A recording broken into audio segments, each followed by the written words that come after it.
Hello दोस्तों, आप लोगों को मेरी क्लास में स्वागत है। मैं आज से 10th क्लास के मैथ सब्जेक्ट का वीडियो लगातार इस चैनल के माध्यम से दिखाऊंगा और इस चैनल पर लगातार अपलोड करूंगा। तो आप लोग मेरे चैनल को सबसे पहले सब्सक्राइब करें, जिससे कि कोई भी वीडियो अपलोड करें तो आप लोगों के पास सबसे पहले पहुंचे। तो चलिए हम स्टार्ट करते हैं 10th क्लास के मैथ सब्जेक्ट का फर्स्ट चैप्टर वास्तविक संख्या है, रियल नंबर। वास्तविक संख्या जिसको इंग्लिश में बोलते हैं रियल नंबर। तो हम सबसे पहले रियल नंबर के बारे में जानेंगे कि रियल नंबर होता है क्या। सबसे पहले हम एक्सरसाइज अभी स्टार्ट करने वाले नहीं है, सबसे पहले बेसिक बताएंगे कि रियल नंबर क्या है। रियल नंबर क्या है, रियल नंबर के कौन कौन से प्रकार होते हैं, इन सब के बारे में बताएंगे। तो चलिए संख्या, सबसे पहले संख्या पद्धति में संख्या से स्टार्ट करते हैं। संख्या को 3 भागों में बांटा गया है। सबसे पहला वास्तविक संख्या, दूसरा काल्पनिक संख्या और तीसरा सम्मिश्र संख्या। इस प्रकार संख्या को 3 भाग में बांटा गया है। वास्तविक संख्या, काल्पनिक संख्या, सम्मिश्र संख्या। तो इन सब में से हम लोगों को 10th क्लास में वास्तविक संख्या के बारे में पढ़ना है। वास्तविक संख्या क्या होती है, इस तरह हम तीनों के बारे में कुछ नॉलेज बता देते हैं कि क्या होता है वास्तविक संख्या, क्या होता है काल्पनिक संख्या, क्या होती है सम्मिश्र संख्या है। तो वास्तविक संख्या वैसी संख्या जिसका वर्ग धनात्मक हो उसे वास्तविक संख्या कहते हैं, या जिसे संख्या रेखा पर निरूपित किया जा सके वैसी संख्या जिसे संख्या रेखा पर दर्शाया जा सके या जिसका वर्ग धनात्मक हो उसे वास्तविक संख्या कहते हैं। जैसे -2, √3, 2/5, 0.25, ये सब वास्तविक संख्या आदि। चलिए अब हम काल्पनिक संख्या के बारे में जानते हैं। काल्पनिक संख्या क्या होती है, तो काल्पनिक संख्या वैसी संख्या जिसका वर्ग धनात्मक न हो, ऋणात्मक हो। वैसी संख्या जिसका वर्ग ऋणात्मक हो, वैसी संख्या जिसका वर्ग ऋणात्मक हो जैसे -√-1, इसका अगर वर्ग किया जाए तो -1 होगा, अर्थात ये काल्पनिक संख्या है। √-1 को आयोटा से सूचित किया जाता है, जिसका मतलब होता है आयोटा जिसका मतलब होता है। अब चलिए हम सम्मिश्र संख्या में चलते हैं। इस प्रकार जैसे में अगर देखा जाए तो -2, √-3, इस सभी संख्याएं काल्पनिक संख्या के अंतर्गत आती है। सम्मिश्र संख्या अगर देखा जाए तो सम्मिश्र संख्या वास्तविक संख्या और काल्पनिक संख्या का योग होता है। वास्तविक संख्या और काल्पनिक संख्या के योग को सम्मिश्र संख्या कहते हैं। सम्मिश्र संख्या कहते हैं, अर्थात सम्मिश्र संख्या बराबर a प्लस आयोटा b, ये इसका रूप होता है सम्मिश्र संख्या का। ये हो गया अगर वास्तविक संख्या a वास्तविक संख्या है तो i b काल्पनिक संख्या है। इस प्रकार सम्मिश्र संख्या वास्तविक संख्या और काल्पनिक संख्या का योग होता है। अब हम चलते हैं वास्तविक संख्या के बारे में पढ़ते हैं, जो कि 10th क्लास में जिससे बार बार प्रश्न पूछा जाता है और वास्तविक संख्या के बारे में विस्तार से जानना हम लोगों के लिए जरूरी है। तो चलिए वास्तविक संख्या के बारे में। वास्तविक संख्या को 2 भागों में बांटा गया है, पहला परिमेय और दूसरा अपरिमेय। परिमेय संख्या और अपरिमेय संख्या। तो परिमेय संख्या क्या होता है? वैसी संख्या जिसे p बटा q के रूप में p बटा q के रूप में लिखा जा सके, लिखा जा सके उसे परिमेय संख्या कहते हैं, जहां q नॉट इक्वल टू 0 हो। मतलब कि वैसी संख्या जिसे p बटा q के रूप में लिखा जा सके जहां q नॉट इक्वल टू 0 हो। अर्थात कहने का अर्थ है कि परिमेय संख्या उसे बोलते हैं जिसे भिन्न के रूप में या बाटा के रूप में लिखा जा सके। जैसे कि 2, तो 2 को हम 2 बाई में 1 लिख सकते हैं, अर्थात ये p है ये q मतलब p बटा q के रूप में लिखा जा सकता है, अर्थात ये परिमेय संख्या है। 2 एक परिमेय संख्या है। इस प्रकार 2 बाई में 5 ये भी एक परिमेय संख्या है, क्योंकि ये सीधा दिख रहा है कि परिमेय p बटा q के रूप में है। अगर दशमलव में 0.5 है तो इसे 5 बाई में 10 लिखा जा सकता है, अर्थात 1 बाई में 2 ये भी एक परिमेय संख्या है। रूट में भी कुछ संख्याएं परिमेय संख्या होती है। दशमलव में प्रत्येक संख्या परिमेय संख्या होती है, बट एक जो आसान अनावर्त दशमलव होता है वो अपरिमेय संख्याएं होती हैं।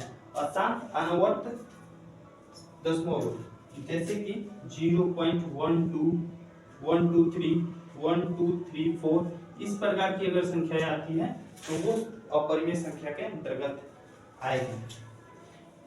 बाकी सब दशमलव प्रसार किसी भी संख्या का दशमलव प्रसार वो परिमेय संख्या के अंतर्गत आता है। जैसे कि 0.5 के ऊपर बार हो या 0.3333 डॉट डॉट डॉट ये भी परिमेय संख्या के अंतर्गत आएगी। अपरिमेय संख्या, अब अपरिमेय संख्या के पर चलते हैं कि अपरिमेय संख्या किसे कहते हैं। तो चलिए, वैसी संख्या जिसे p बटा q के रूप में न लिखा जा सके, p बटा q के रूप में न लिखा जा सके उसे अपरिमेय संख्या कहते हैं, उसे अपरिमेय संख्या कहते हैं। जैसे पाई √2 0.12 1 2 3 1 2 3 4 डॉट डॉट डॉट इंफिनिटी। इस प्रकार की संख्या अपरिमेय संख्या के अंतर्गत आती है। वैसी संख्या जिसे p बटा q के रूप में न लिखा जा सके उसे अपरिमेय संख्या कहते हैं। तो हम अब आगे पढ़ेंगे परिमेय संख्या के बारे में। परिमेय संख्या क्या होता है, परिमेय संख्या के बारे में थोड़ी विस्तार से जानेंगे, और परिमेय संख्याओं को कितने भागों में बांटा गया उसके बारे में हम अच्छी तरह जानकारी लेंगे। तो आप इस वीडियो में बने रहें, शुरू से अंत तक जरूर देखें। चलिए अब हम जानते हैं परिमेय संख्या। परिमेय संख्या के बारे में जानने से पहले हम लोग जान लेते हैं कि परिमेय संख्या और अपरिमेय संख्या को कैसे पहचानेंगे, क्योंकि बार 10th क्लास में ऐसा प्रश्न पूछा जाता है कि इनमें से कौन परिमेय संख्या है और कौन अपरिमेय संख्या है। तो परिमेय और अपरिमेय संख्या को कैसे हम पहचानेंगे इसके बारे में सबसे पहले जानते हैं। तो देखिए, अगर देखा जाए तो परिमेय संख्या में कोई भी संख्या हो जो पूर्ण रूप में हो, भिन्न रूप में हो या दशमलव रूप में हो, वो सब परिमेय संख्याएं होती हैं। लेकिन कुछ अपवाद में संख्या है जो कि अपरिमेय संख्या के अंतर्गत ली जाती है।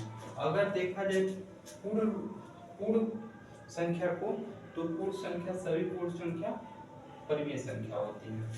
और देखा जाए भिन्न रूप में तो वो भी परिमेय संख्या होती है। अब रूट में अगर ले लेते हैं तो रूट में वैसी संख्या है जिसका पूर्ण वर्ग मूल निकल सके। अगर वैसी संख्या है जिनकी पूर्ण वर्ग मूल निकल जाता है तो वो संख्या परिमेय संख्या के अंतर्गत ली जाती है। जैसे √16, अगर √16 को हम लोग गुणनखंड करते हैं तो √16 का वर्गमूल 2 × 2 × 2 × 2 होता है, और सेट लगाने पर सेट लग गया, अर्थात 2 × 2 मतलब 4 इसका वर्गमूल हुआ। मतलब वर्गमूल इसका निकल जा रहा है। जब वर्गमूल निकल जाएगा तो वो परिमेय संख्या के अंतर्गत ली जाएगी। दशमलव में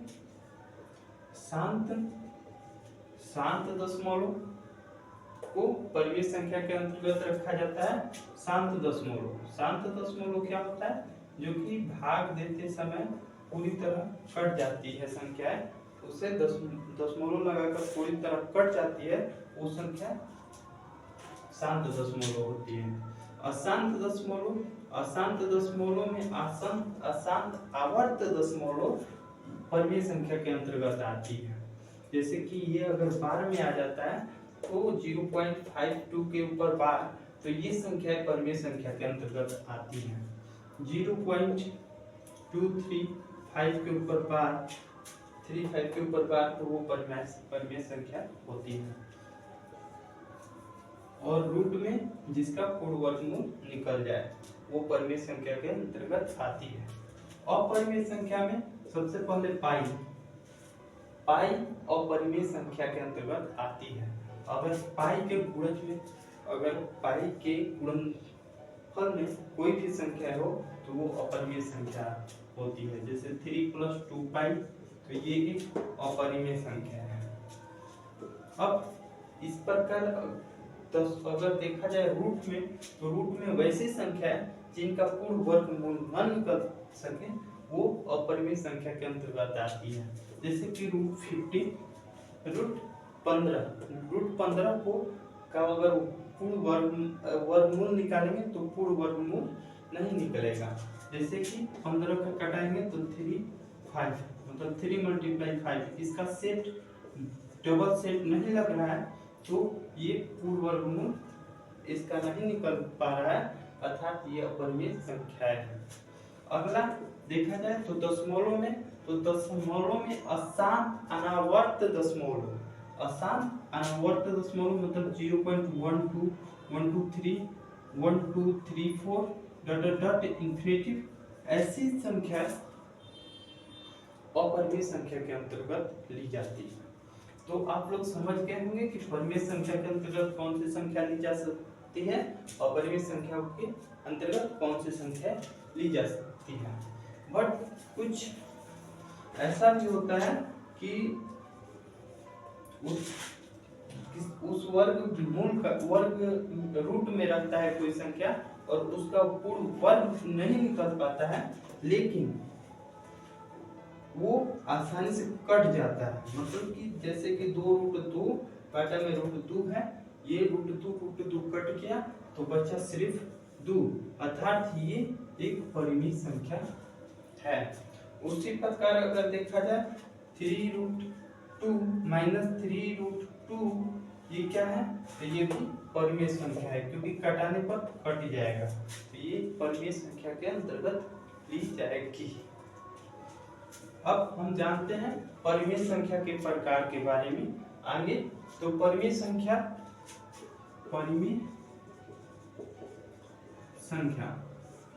तो देखिए परिमेय संख्या को 3 भागों में बांटा गया है। पहला पूर्णांक संख्या, दूसरा भिन्न संख्या और तीसरा दशमलव संख्या। तो पूर्णांक संख्या, भिन्न संख्या और दशमलव संख्या। पूर्णांक संख्या को भी 3 भाग में बांटा गया है। पहला धनात्मक संख्या, शून्य और ऋणात्मक संख्या।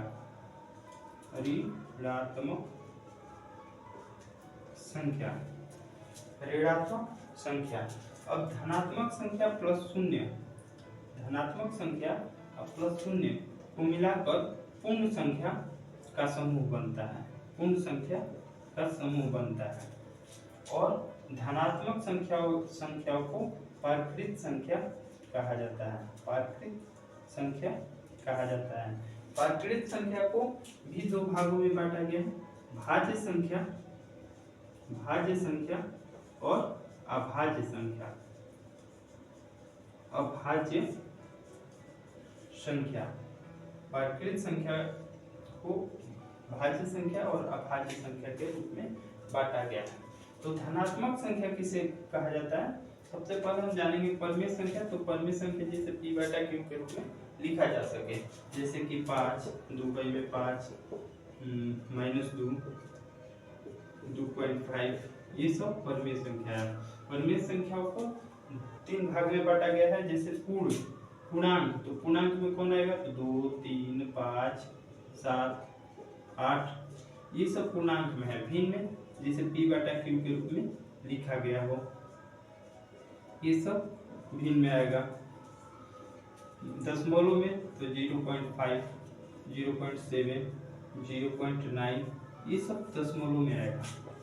फिर अब देखा जाए कि धनात्मक संख्या में कौन आएगी? तो प्लस में जितना है, माइनस में भी पूर्णांक में होता है, तो प्लस में जितना है 2, 3, 5, 7, 9 प्लस में है जो 0, 0।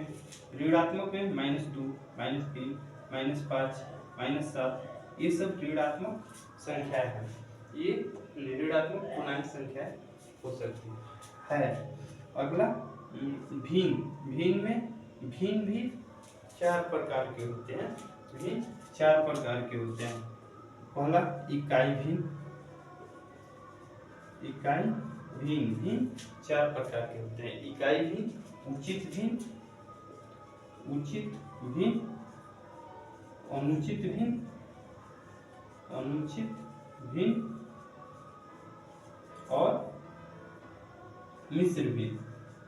मिश्र भिन्न, इस प्रकार ये 4 प्रकार के होते हैं। भिन्न 4 प्रकार के, इकाई भिन्न, उचित भिन्न, अनुचित भिन्न, मिश्र भिन्न। दशमलव प्रसार, ये भी शांत दशमलव, शांत दशमलव और अशांत दशमलव। अशांत, आवर्त दशमलव, आवर्त दशमलव।